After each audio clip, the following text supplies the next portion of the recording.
Hallo allerseits und willkommen zum zweiten Teil des Bauberichts des Hobbyboss Schneider CA Panzers im Maßstab 1:35. Im ersten Teil haben wir den Panzer mal zusammengebaut und in diesem Video soll es um die Figuren gehen, die später mal zusammen mit dem Panzer aufs Diorama kommen. Dafür habe ich mir von ICM die französische Infanterie ausgesucht. Hier jetzt nach dem Ausrüstungsstand von 1916. Die Schneider CA Panzer waren 1917 unterwegs, also ich glaube, da kommen wir ganz gut hin. Ich möchte die Figuren mehr oder weniger unverändert aus dem Kasten bauen, weil die Posen und so weiter, das passt sehr gut schon in die Szene, die ich so im Kopf habe. Also werden hier keine größeren Umbauarbeiten stattfinden. Erfahrungsgemäß sind die Figuren von ICM qualitativ recht hochwertig und auch einigermaßen preisgünstig. Da sollten sich eigentlich beim Zusammenbau keine Probleme ergeben. Deswegen werde ich mich in dem Video hauptsächlich auf die Bemalung konzentrieren, wobei der Zusammenbau durchaus auch recht interessant sein kann. Für den Zusammenbau von solchen Figuren braucht man nicht sonderlich viel Werkzeug.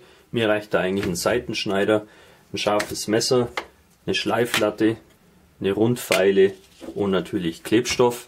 In dem Fall von Revell der Contacta Professional und Tamiya Extra Thin.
Hier seht ihr die 4 zusammengebauten Figuren.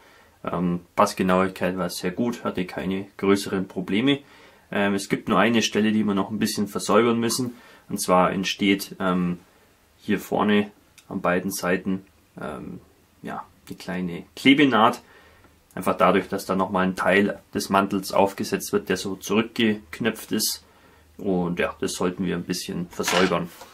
Und dazu verwenden wir ein bisschen Schleifpapier. Das habe ich hier zu so einer Rolle zusammengeklebt.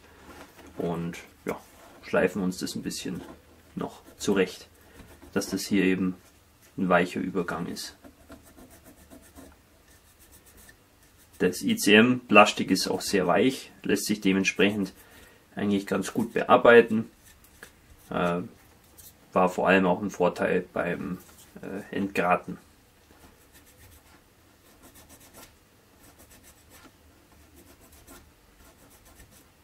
Obwohl die Passgenauigkeit von den Figuren sehr gut ist, macht es trotzdem Sinn, hier die Klebepunkte, vor allem hier an den Schultern, noch ein bisschen mit Mr. Surfacer zu behandeln. Das ist ein Flüssigspachtel. Hier jetzt die Variante 1200. Das ist eine relativ feine Körnung. Mit den gröberen kann man auch gut irgendwelche Texturen erzeugen. Ist jetzt hier eigentlich nicht notwendig. Wir wollen eigentlich nur, dass hier ein guter Übergang entsteht.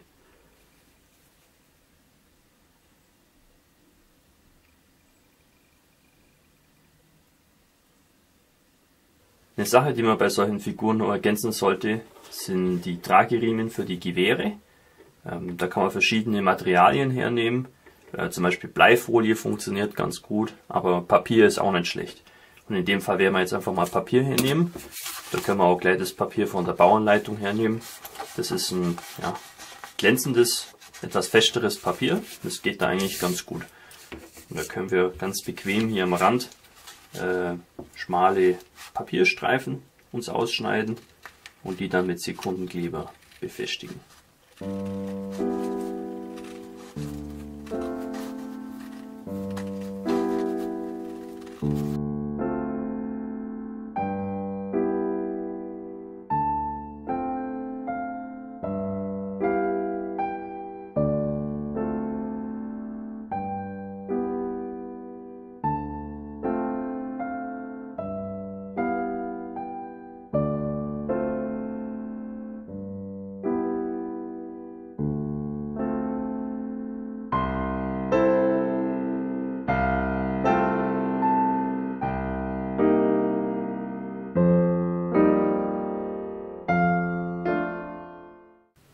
Wenn der Sekundenkleber dann trocken ist, kann man sich die Riemen noch ein bisschen zurechtbiegen, so wie man es braucht, damit sie nicht der Schwerkraft trotzen, und kann dann das Papier noch mit ein bisschen Sekundenkleber einstreichen.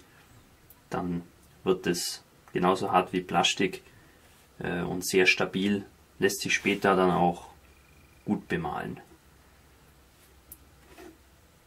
Das ist eine gute Alternative zu der Bleifolie zum Beispiel. Das letzte, was wir machen, bevor es ans Bemalen der Figur geht, ist, ich klebe jetzt hier unten am Fuß noch ein Stück Draht ein. Das hat dann damit zu tun, dass wir die Figur dann mit dem Drahtstück halt in den Styropor reinstecken können während der Bemalung. Das erleichtert dann auch die Handhabung etwas. Dann nehme ich einfach ein Stück Draht und Sekundenkleber und dann ist es schon befestigt.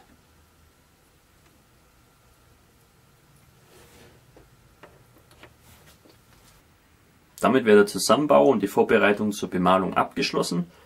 Zusammenfassend kann ich nur sagen, dass der Bau von den Figuren sehr einfach war, gab keine gröberen Probleme. Der Detaillierungsgrad ist auch wirklich hervorragend für so Plastikspritzgussfiguren. Ich denke, dass es auch nicht wirklich viele Riesenfiguren gibt, die das deutlich übertreffen an der Detailfülle. Also wirklich tolle Figuren von ICM. Schön finde ich auch, dass dem Bausatz hier auch noch so ein Blatt beiliegt, auf dem die ganzen Ausrüstungsgegenstände gezeigt und auch benannt werden, dass man auch weiß, was das eigentlich genau ist. Weil hier jetzt bei diesen ganzen Taschen und so weiter, wofür die sind, da kenne ich mich jetzt auch nicht so aus. Also es ist auf jeden Fall interessant, das zu haben, damit man auch weiß, mit was man es hier zu tun hat. Jetzt kann es endlich mit der Bemalung losgehen. Zunächst mal müssen wir die Figuren aber grundieren. Das ist so eine Angewohnheit von mir. Dazu verwende ich von Revell Matt 43 Mittelgrau. Manche Leute nehmen weiße Farbe, manche nehmen schwarze Farbe, manche graue. Das ist eigentlich nicht wirklich relevant. Ich persönlich mag die graue Farbe sehr gern, weil man da auch noch kleine Defekte sehen kann, zum Beispiel irgendwelche Lücken, die man noch verspachteln muss oder wo noch ein bisschen Grat über ist. Schwarz oder weiß verschluckt sehr viel, da sieht man es eben nicht so gut. Das ist eigentlich der einzige Grund, warum ich Grau hernehme.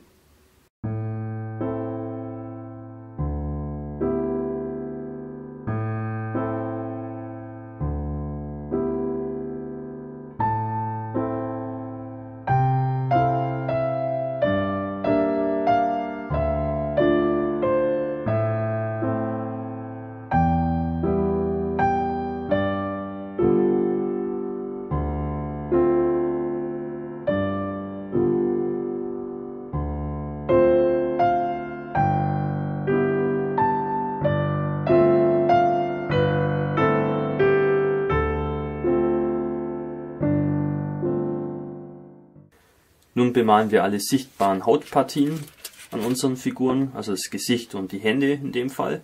Und dazu verwenden wir von Revell Matt 35 Hautfarbe.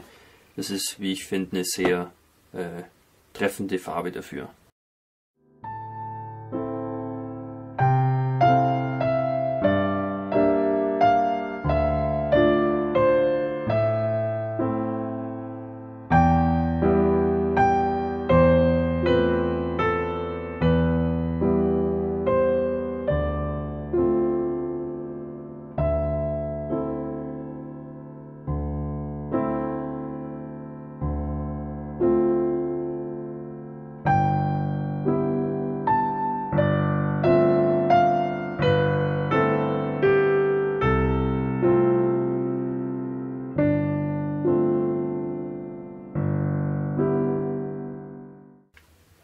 Anschließend möchte ich dann gleich ein paar Details betonen im Gesicht und an den Händen. Dazu verwende ich hier von Vallejo Game Air das Beastie Brown. Das ist hier aus diesem Figurenbemalungsset von Vallejo raus. Das ist recht praktisch und das ist ein schöner warmer Braunton. Den kann man praktisch wie ein Wash auftragen, also ja, verdünnt sozusagen. Und es rinnt dann in die Vertiefungen und ja, betont die eben. Dann tun wir uns später auch leichter, wenn wir jetzt zum Beispiel dann die Augen bemalen als nächstes, dann sieht man ganz klar die Umrisse und kann die dann eben leicht bemalen.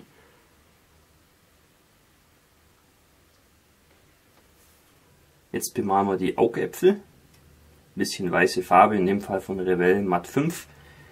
Genügt da und ein spitzer Pinsel. Und jetzt ist natürlich Vorsicht geboten, dass man nicht unnötig daneben malt, denn das ist ein bisschen schwer auszubessern, nachdem jetzt da schon das Wash drauf ist.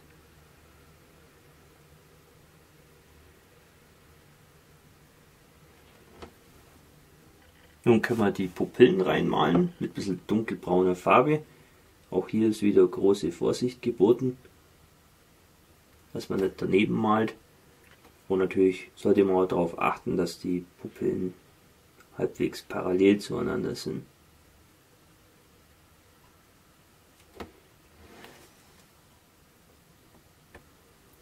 Dieser Soldat hier ruft seinen Kameraden was zu. Ich weiß jetzt nicht, ob ihr das sehen könnt, aber der Mund ist geöffnet und man sieht auch ein Stück der Zunge und die bemale ich mit einer roten Farbe, dass die auch ein bisschen betont wird. Weiterhin kann man unseren Figuren auch noch die Haare und Bärte bemalen. Tendenziell sind die Franzosen eher etwas dunkelhaarig, deswegen werde ich da für meine 4 Figuren einmal Matt 9 Anthrazit verwenden und einmal NATO Olive Matt 46.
Kinnriemen der Helme sind zwar nicht aufgeprägt, aber die malen wir einfach auf mit ein bisschen brauner Farbe und einer Menge Fingerspitzengefühl. Jetzt können wir anfangen, die Uniformen zu bemalen. Dabei gehe ich eigentlich so vor, ja, so wie man sich auch wirklich kleiden würde, also in verschiedenen Schichten. Hier oben zum Beispiel am Kragen sehen wir noch was von der Unterkleidung hervorblitzen, ja, irgendein Hemd oder so, und das bemalen wir mit dieser Vallejo-Farbe 70925. Das ist ein sehr kräftiges Blau.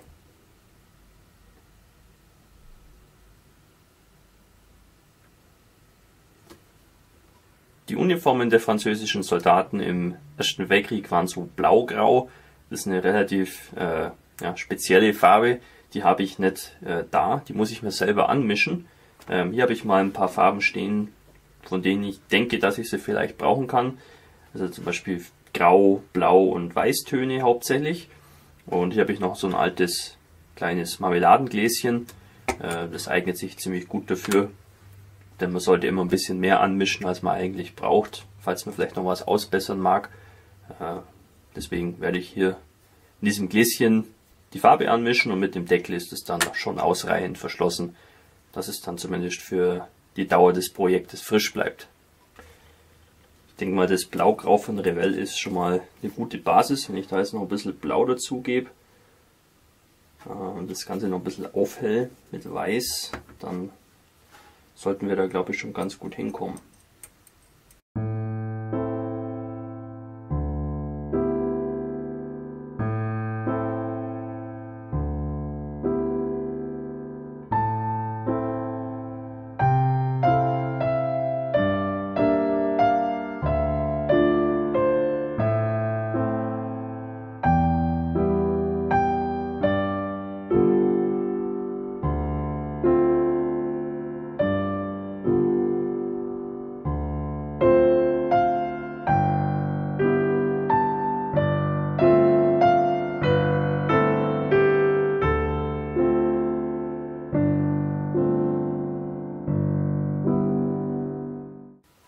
Hier ist dann mein fertig angemischter Farbton. Ich kann euch da jetzt keine exakten Mischungsverhältnisse mehr nennen. Das war einfach reines Probieren. Es hat sich auch herausgestellt, dass dieses Blau-Grau als Basis gar nicht so gut war. Da eignet sich besser, man nimmt tatsächlich ein Blau und ja, verändert da eben den Farbton ein bisschen mit Weiß und Grau, anstatt eben mit Grau anzufangen und dann mehr ins Blaue zu gehen. Das ist wahrscheinlich effektiver. Aber wie man es genau macht, das ist jedem selber überlassen. Möglicherweise gibt es auch von anderen Farbherstellern den passenden Farbton schon fertig gemischt. Das ist durchaus möglich, nachdem ich jetzt aber hauptsächlich Revell verwende und ein bisschen Vallejo noch, hatte ich jetzt auch nichts Passendes da. Aber die Farben sind schnell gemischt, das ist kein großes Problem. So, jetzt können wir die Farbe auch gleich auftragen. Die Bemalungsanleitung schlägt vor, dass wir auch den Helm in dem Farbton bemalen. Da wäre ich mal vorsichtig. Das sieht ein bisschen seltsam aus, fürchte ich, wenn das alles gleich ist. Da werden wir uns dann noch was überlegen.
Unsere blaue Uniformfarbe habe ich dann noch mit ein bisschen dunkelgrau vermischt und das nehmen wir dann her für den Helm. Dann setzt er sich farblich ein bisschen ab. Das sieht dann interessanter aus und ist auch etwas realistischer, weil dann sieht er einfach aus wie ein metallenes Objekt und nicht wie Stoff.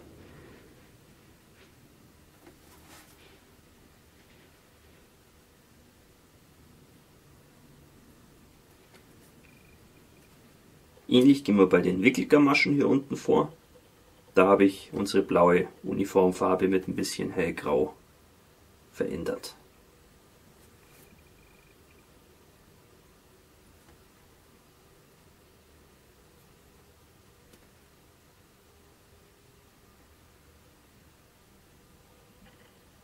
Jetzt gilt es, die ganze Ausrüstung an den Figuren zu bemalen.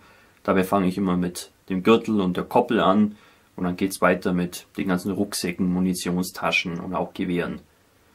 Da lohnt es sich wirklich, einige Mühe zu investieren. Das trägt enorm viel zum guten Aussehen der Figuren bei, wenn man da sorgfältig arbeitet und auch viele verschiedene Farben verwendet, dass das dann einfach optisch interessant wird. Auf den ersten Blick ist das eine sehr mühsame Angelegenheit, aber es macht ziemlich viel Spaß und ist auch nicht viel schwieriger, wie wenn man kleine Schaufeln oder Brechstangen an einem Panzermodell bemalt.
Damit werden die Figuren auch schon fertig bemalt.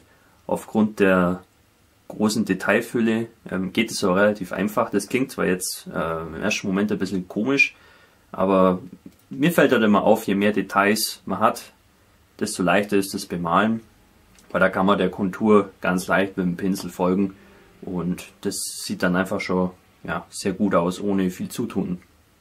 Bisher haben wir nur bei der Gesichtsbemalung uns um Schattierungen gekümmert, der Rest ist jetzt einfach nur blank bemalt. Das kommt jetzt als nächstes, da werden wir dann mit Ölfarben arbeiten, aber zunächst einmal gilt es, die Figuren mit einem matten Klarlack zu versiegeln, damit da auch nichts weiter passiert, dass ich da keine Farbe ablösen kann.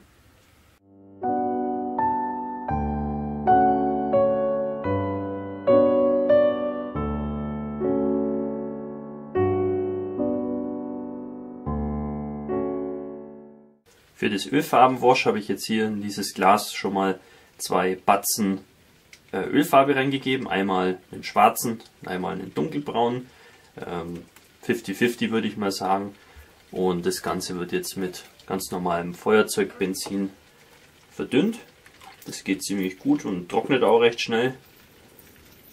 Kostet auch nicht viel, also da braucht man nicht irgendwie spezielles Terpentin oder so kaufen. Es geht mit ganz normalem Feuerzeugbenzin auch ganz gut. Ja, jetzt wird das noch vermischt und dann können wir das auf die Figuren auftragen. Wie stark oder schwach man das Wash jetzt anmischt, das ist ja jedem selber überlassen. Das ist eine Frage des persönlichen Geschmacks. Ich mag das gerne eher ein bisschen kräftig, darf aber auch ein bisschen leichter sein. So, jetzt streichen wir die Figuren da einfach mal komplett ein. Das hebt dann die Details hervor und ja, ist auch wie eine Schattierung.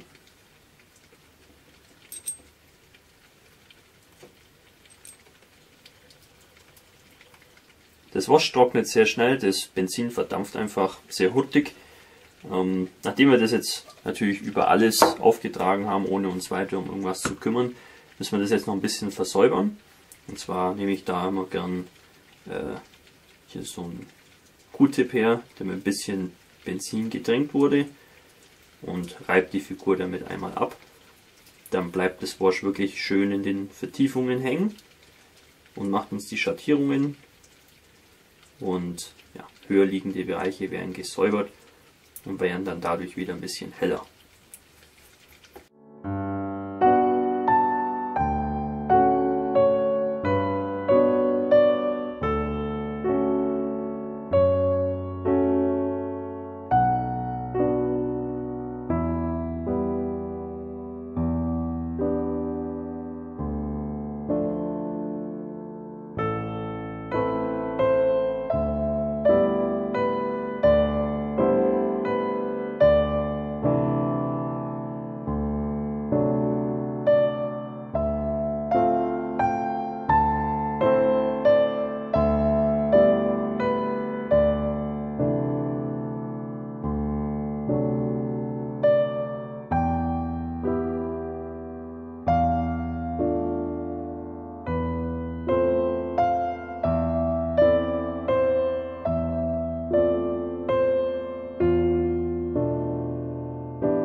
Zu guter Letzt werden die Figuren dann noch mit beiger Ölfarbe trocken gemalt.